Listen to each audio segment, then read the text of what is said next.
আচ্ছা, এলইডিকে কেন রিভার্স বায়াসে রাখা হয়? আমরা জানি সাধারণত স যদি সম্মুখ বায়াসে রাখা হয় তাহলে সেটা সংখ্যাগুরু বাহকের জন্য মানে ইলেকট্রনের জন্য কারেন্ট তৈরি হয়। কিন্তু যখন রিভার্স বায়াসে রাখা হয় বা বিপরীত বায়াসে রাখা হয় সংখ্যা লঘু বাহকের জন্য কারেন্ট তৈরি হয়।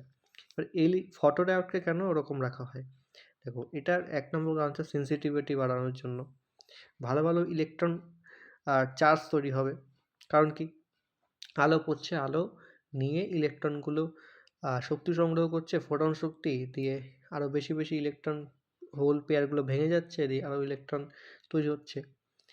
আর যখন তুমি আলো ফেলবে না তখন ওর মধ্যে একটা বিপরীত বায়াসে সংখ্যা লঘু বাহকের জন্য তড়িৎ পরিবহন করবে, তাই না? একটা কারেন্ট চলবে। কিন্তু যখন আলো ফেলা হবে হঠাৎ করে তার কার্যক্ষমতা বেড়ে যাবে।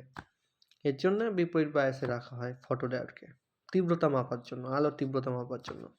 মানে আলোর দ্বারা কতটা তড়িৎ পরিবহন হচ্ছে সেটার জন্য।